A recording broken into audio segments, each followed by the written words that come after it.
हमने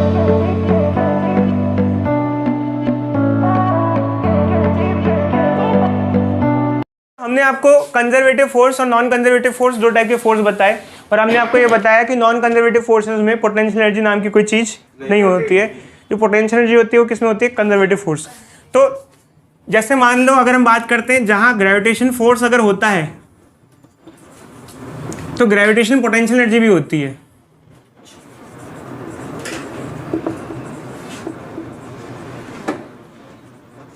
तो किसी केस में जब कंजर्वेटिव फोर्सेस एग्जिस्ट करते हैं तो उनके साथ उनकी पोटेंशियल एनर्जी भी एग्जिस्ट करती है। जैसे gravitation force, gravitation potential energy, spring force, spring potential energy, electrostatic force, electrostatic potential energy.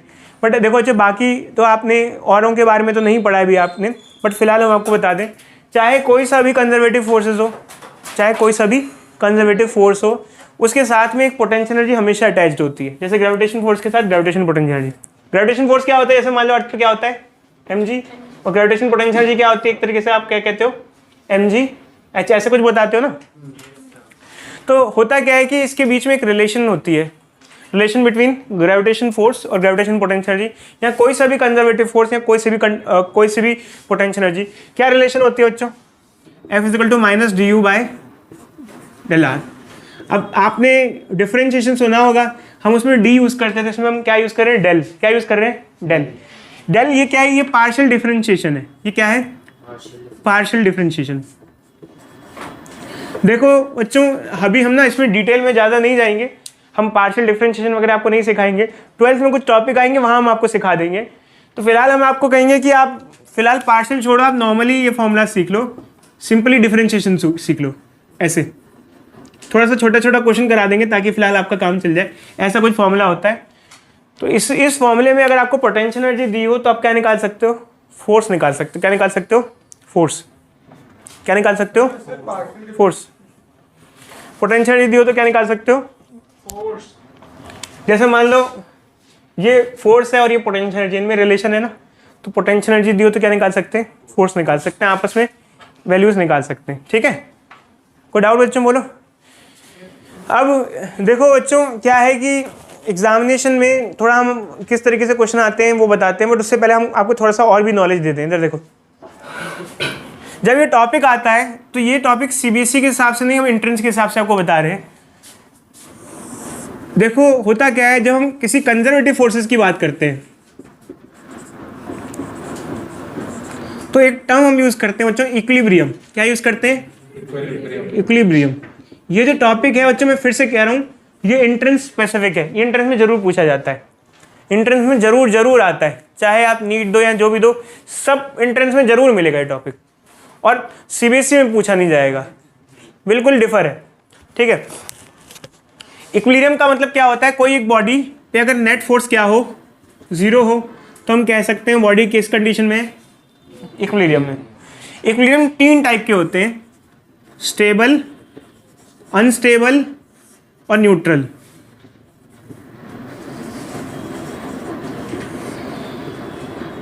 Neutral 3 type के इक्विलिब्रियम होते हैं। एक एग्जांपल ले लेते हैं, देखो अच्छे एग्जांपल ले लेते हैं।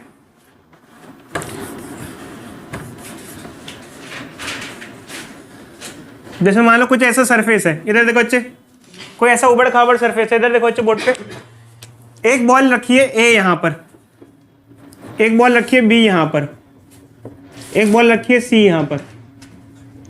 मान लो फिलहाल तीनों क्या है? फिलहाल तीनों क्या है? रेस्ट पे है। तीनों क्या है? रेस्ट पे। अब अगर तीनों रेस्ट पे हैं तो इसका मतलब, पक्का मतलब ये है कि तीनों पे नेट फोर्स क्या है? 0। क्योंकि अगर नेट फोर्स 0 ना होता तो बॉडी क्या हो रही होती? चल रही होती। समझे बच्चे? अगर एक बॉडी पे नेट फोर्स 0 नहीं होता है, नॉन 0 होता है, तो चल रही होती है।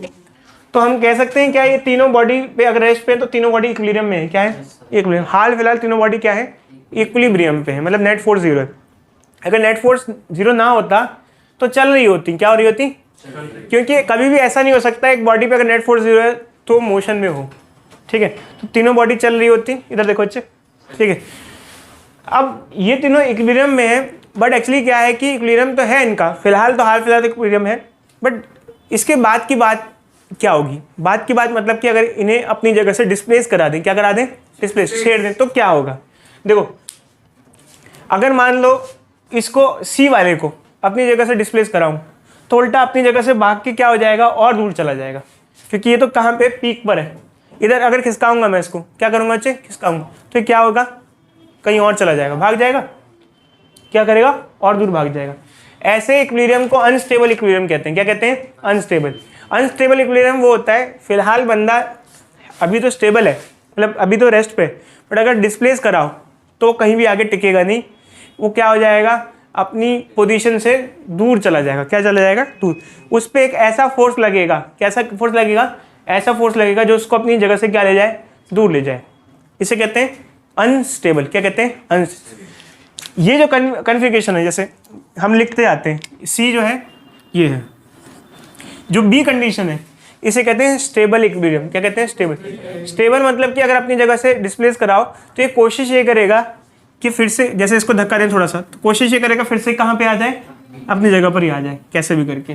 तो इसे कहते हैं स्टेबल इक्विलिब्रियम। क्या कहते हैं, स्टेबल। अगर आप किसी बॉडी को अपनी जगह से डिस्प्लेस कराओ, बट देखो स्टेबल अनस्टेबल इक्विलिब्रियम वगैरह की जब हम बात करते हैं तो इसमें ध्यान रखना, स्टेबल इक्विलिब्रियम में जब इसको अपनी जगह से डिस्प्लेस कराओगे तो उस पर एक फोर्स लगेगा जो उसको वापस वहीं लाने की कोशिश करेगा, वापस वहीं लाएगा। तो चाहे तो इसको धक्का दोगे तो इधर उधर होते होते होते धीरे धीरे उस फोर्स को रिस्टोरिंग फोर्स कहते हैं। क्या कहते हैं बच्चे, रिस्टोर। जैसे यहाँ पर भी फोर्स लगा, यहाँ भी लगा, यहाँ जो फोर्स लगा उसको और दूर भगा दिया, यहाँ जो फोर्स लगा उसको वापस लाने की कोशिश कर रहा है, क्या कर रहा है, रिस्टोर करने की कोशिश कर रहा है।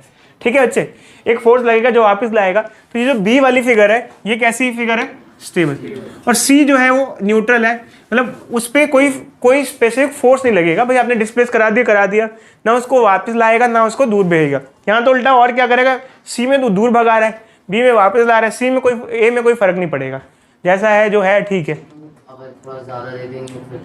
नहीं देखो अच्छे, ए में क्या है, आपने अगर कुछ डिस्प्लेस करा दिया तो कोई फोर्स नहीं लगेगा उस पर, उसको ना वापस ला रहा है ना दूर भेज रहा है। सी वाला तो क्या कर रहा है, उसको थोड़ा सा धक्का दिया, उसने कहा और जा, और ऐसे धक्का मार दिया, जा, और धकेल दिया उसने।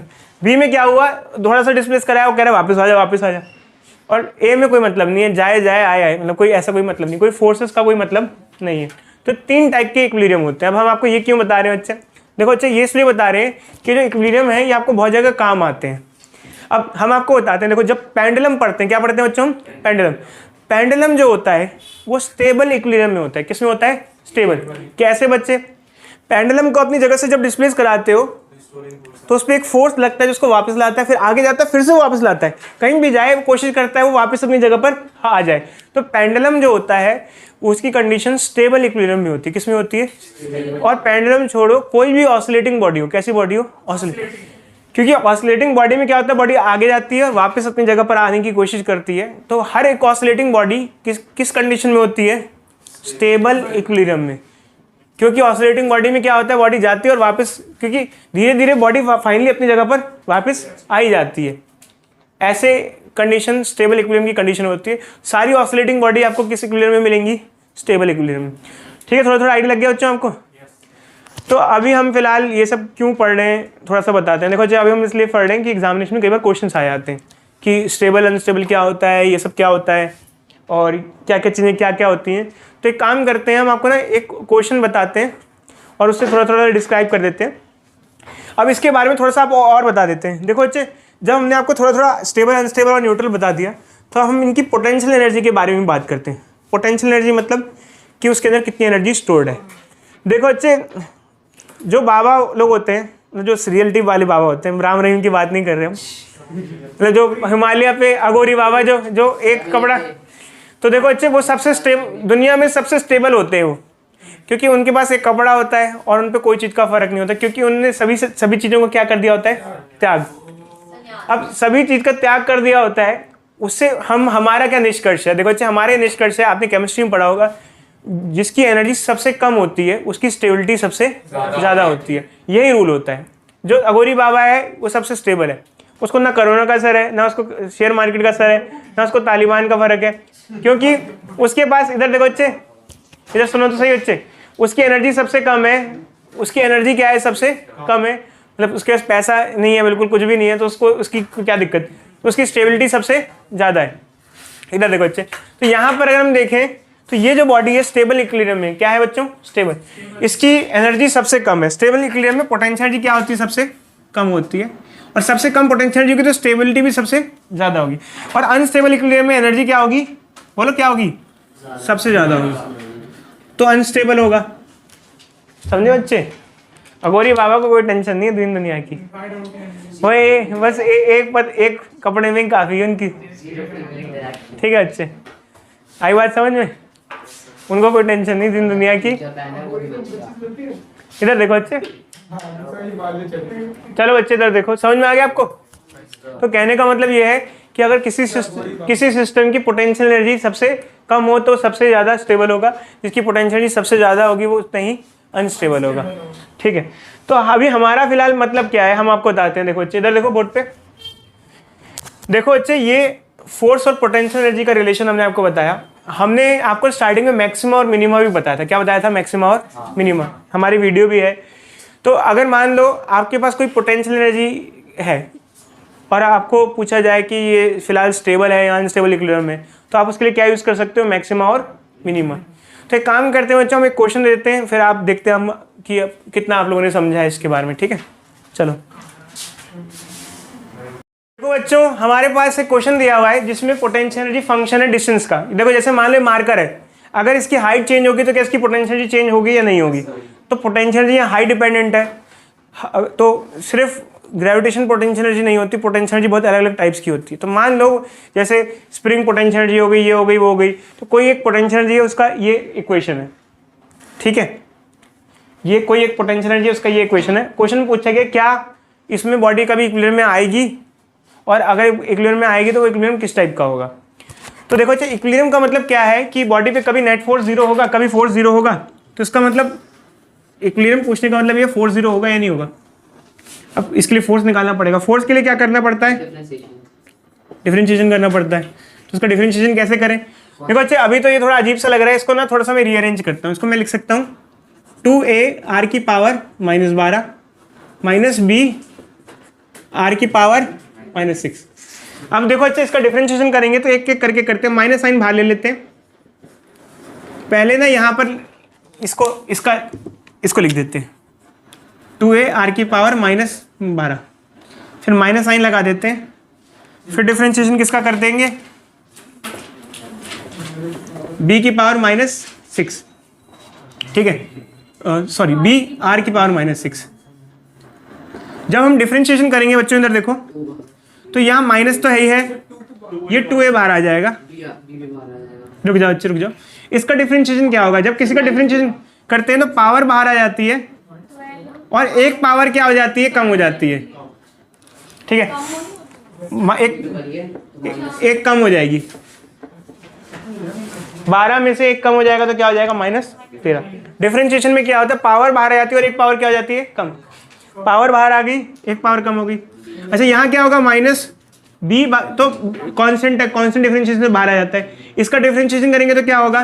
पावर बाहर आ जाएगी और एक पावर क्या हो जाएगी? कम हो जाएगी। अब क्वेश्चन में पूछा गया है कि ये बताओ क्या पोजीशन होगी जब बॉडी इक्विलिब्रियम में होगी। बॉडी इक्विलिब्रियम में होगी तो मतलब क्वेश्चन में बोल ही रखा है फोर्स क्या है? 0, क्योंकि इक्विलिब्रियम में बॉडी कब होती है? जब फोर्स क्या होता है? 0, तभी तो बॉडी होती है। मैंने बताया इक्विलिब्रियम कंडीशन में होती है जब बॉडी में फोर्स क्या हो? 0। हमने फोर्स निकाला। अब इसको थोड़ा सा सिंप्लीफाई करते हैं बच्चों। ये क्या हो जाएगा? माइनस को इधर ले आओ तो हट जाएगा। ठीक है, ये क्या हो जाएगा? -24a r की पावर -13, ये क्या हो जाएगा? प्लस बोलो 6b की पावर -7। इसको इधर ले आते हैं, क्या हो जाएगा बताओ? क्या हो जाएगा? इसको इधर ले आएंगे 24a r की पावर -13 इज इक्वल टू बोलो 6b r की पावर -7। ये कट जाएगा, क्या आ जाएगा? r की पावर -6, और ये काट देते हैं, काम करते हैं 4a, इसको नीचे ले आते हैं। r की power 6 is equal to b। हमें चाहिए r, तो इसको ऊपर ले आते हैं, इसको नीचे ले आते हैं। r की power 6 is equal to 4a/b। r क्या है? पोजीशन। हमें r चाहिए। अगर r चाहिए तो क्या करूं बताओ? होल की पावर क्या ले लूंगा? दोनों साइड क्या कर दूंगा? पावर 1/6। अगर पावर 1/6 दोनों साइड कर दें तो ये क्या हो जाएगा? r is equal to 4a/b की पावर 1/6। मतलब ये पोजीशन होगी जब बॉडी इक्विलिब्रियम में होगी। कौन सी पोजीशन पे? इस पोजीशन पे। देखो जी इसमें अगर देखा है तो फिजिक्स यूज नहीं हुई है बहुत हद तक, क्या यूज हुई है? मैथ्स यूज हुई है। फिजिक्स में सिर्फ इतना सा यूज हुआ है कि पोटेंशियल एनर्जी को डिफरेंशिएट करते हैं तो क्या मिलता है? माइनस साइन लगा के डिफरेंशिएट करते हैं तो क्या मिलता है? फोर्स मिलता है। अब अगर आपने पोटेंशियल एनर्जी को माइनस साइन लगा के डिफरेंशिएट कर दिया तो आपको फोर्स मिल गया, और फोर्स हमको क्या लेना है? जीरो, क्योंकि क्वेश्चन में बोला गया बॉडी किस में है? इक्विलिब्रियम में। इक्विलिब्रियम में कहाँ पे रखी है? कहाँ रखी है? यहाँ, ये इक्विलिब्रियम में रखी है, ठीक है। ये कोई डाउट? इक्विलिब्रियम में रखी है। अब देखो जी फर्स्ट पार्ट तो हो गया कि किस पोजीशन पे इक्विलिब्रियम में है, तो हमने बताया इस पोजीशन पे इक्विलिब्रियम में। अब क्या होता है बच्चों, जब कभी आप सॉल्व करते हो तो कभी कभार इक्विलिब्रियम की पोजीशन एक से ज़्यादा आ जाती है। ये जैसे मान लो लेटेस्ट एक, अभी हम इसका एग्जांपल नहीं लेते, जैसे ये आ गया एज एन एग्जांपल, कोई फॉर्मूला है जिसमें +2 भी आ गया और -2 भी आ गया। जैसे -2 मीटर पे भी बॉडी इक्विलिब्रियम में है, उसमें भी है। अब जरूरी नहीं है बच्चों दोनों ही इक्विलिब्रियम स्टेबल हो या दोनों ही अनस्टेबल हो सकता है एक इक्विलिब्रियम जो आपको मिला वो स्टेबल है, एक इक्विलिब्रियम क्या है? अनस्टेबल। जैसे कोई एक ही आंसर आ रहा है तो ठीक है, आंसर कई आ सकते हैं। क्या आ सकते हैं? कई। हो सकता है बॉडी अलग अलग पॉइंट पे इक्विलिब्रियम पे हो, बट अब हमें चेक करना है कि हमें जो इक्विलिब्रियम मिला है वो कैसा है, स्टेबल है या अनस्टेबल है। अब इसके लिए क्या करना पड़ता है? देखो जो फिलहाल मैं डीप में नहीं जा रहा क्योंकि मुझे पता है अभी आप लोगों के लिए मत्था पच्ची ज़्यादा रही। इसके लिए आपको फोर्स का साइन चेक करना होगा। किसका साइन चेक करना होगा? फोर्स। जैसे आपने क्या किया, देखो अच्छे इधर देखो, आपने वैल्यू निकाल ली। क्या निकाल ली? वैल्यू। अब इसी वैल्यू को हम क्या करेंगे, जैसे फोर्स का इक्वेशन, जैसे अभी देखा जाए तो हमने फोर्स को 0 ले लिया, बट ये मेनली फोर्स की इक्वेशन है। जब हमने पोटेंशियल एनर्जी को डिफरेंशिएट किया तो हमें फोर्स की इक्वेशन मिली। अब अगर ये वैल्यू को हम इसमें पुट कर दें तो जैसे जो फोर्स का साइन आएगा उससे हमें पता चलेगा ये इक्विलिब्रियम स्टेबल है या अनस्टेबल। देखो यार, फोर्स के 0 होने से हमको ये नहीं पता चलता इक्विलिब्रियम स्टेबल है या अनस्टेबल, क्योंकि फोर्स तो हर इक्विलिब्रियम में 0 होता है, स्टेबल में भी, अनस्टेबल में भी और न्यूट्रल में भी। देखो जैसे मान लो ये है, मैंने आपको स्टार्टिंग बताया था ना, ये चाहे बॉडी यहाँ रखी है, तीनों में फोर्स क्या था? 0। बट हमको जो मिला है वो स्टेबल मिला है, अनस्टेबल मिला है, न्यूट्रल मिला है। ये फोर्स के साइन से पता चलता है। कैसे? देखो यहाँ पर एक बॉडी पे जो फोर्स लग रहा होगा वो डिस्प्लेसमेंट के ही डायरेक्शन में होगा। डिस्प्लेसमेंट के डायरेक्शन मतलब इधर देखो, आपने बॉडी को राइट साइड धक्का दिया, किधर धक्का दिया? राइट। तो बॉडी पे एक फोर्स लगने लग जाएगा जिसको और राइट धकेल देगा, और क्या करेगा? राइट। तो डिस्प्लेसमेंट भी राइट है तो फोर्स भी क्या है? राइट है। तो दोनों का साइन क्या रहेगा? सेम रहेगा, मतलब फोर्स क्या रहेगा? पॉजिटिव रहेगा। तो अगर फोर्स और डिस्प्लेसमेंट का साइन दोनों सेम है तो बॉडी उल्टा अपनी जगह से दूर भाग जाएगी। क्या हो जाएगी? दूर। तो ऐसी कंडीशन में आपको जो इक्विलिब्रियम मिलेगा वो क्या मिलेगा? अनस्टेबल। और स्टेबल में क्या होगा? अगर आप बॉडी पे डिस्प्लेसमेंट इधर कर रहे हो तो बॉडी पे एक फोर्स जो लग रहा है वो किधर लग रहा है? वापस। ये उसको वापस लाने का काम कर रहा है। अगर आप बॉडी को राइट साइड, तो इसमें क्या होना चाहिए? अगर फोर्स और डिस्प्लेसमेंट का साइन मैच ना करे, जैसे एक पॉजिटिव है तो एक क्या है? नेगेटिव है, अपोजिट है। जैसे पेंडुलम में क्या होता है? पेंडुलम जब इधर जा रहा होता है तो उस पर फोर्स किधर लग रहा होता है? पीछे, उसको वापस खींच रहा होता है। जब इधर जा रहा होता है तो अगर साइन अपोजिट होगा तो बॉडी का जो इक्विलिब्रियम क्या होगा? वो क्या होगा? स्टेबल होगा। और अगर साइन का कोई चक्कर नहीं है तो न्यूट्रल है। बट वैसे न्यूट्रल का क्वेश्चन नहीं मिलता एग्जामिनेशन में, मेनली क्या आता है? स्टेबल और अनस्टेबल। अब जैसे मान लो एक एग्जांपल लेते हैं, इक्वेशन की बात करते हैं। जैसे इधर देखो बोर्ड पे, जैसे फोर्स और डिस्टेंस की एक रिलेशन है, F बताना है कौन सी, देखो कौन सी इक्वेशन स्टेबल इक्विलिब्रियम बता रही है, कौन सी अनस्टेबल बता रही है? फर्स्ट वाली क्या है? फर्स्ट वाली अनस्टेबल है। देखो इधर देखो, बॉडी को आपने देखो इधर देखो अच्छे, राइट साइड धकेला और फोर्स भी उधर ही लग रहा है तो और दूर भगा देगा, और दूर भगा देगा। ये किसका एग्जांपल हुआ? अनस्टेबल का। और ये किसका एग्जांपल हुआ? आपने डिस्प्लेस इधर किया, फोर्स उसको वापस ला रहा है, तो ये क्या हुआ? स्टेबल। देखो अच्छे, मैं सच्ची बताऊं, मैंने ना आपको थोड़ा थोड़ा पढ़ाया है, थोड़ा थोड़ा इसलिए पढ़ाया क्योंकि आपका मेन जो एग्जामिनेशन जब एंट्रेंस दोगे तो 12वीं के बाद दोगे। कब दोगे? 12th के बाद। तो ये धीरे धीरे आपको समझ में आ जाएगा, बट आपको कम से कम 2-3 आइडिया होने चाहिए। पहली बात आइडिया होना चाहिए, फोर्स और पोटेंशियल एनर्जी में रिलेशन होती है। क्या होती है? रिलेशन होती है। दूसरा, 3 टाइप के इक्विलिब्रियम होते हैं, थोड़ा थोड़ा आइडिया रहेगा। तब आप जब एंट्रेंस का क्वेश्चन आएगा तो बाद में अगर प्रैक्टिस करोगे तो कर पाओगे। समझ?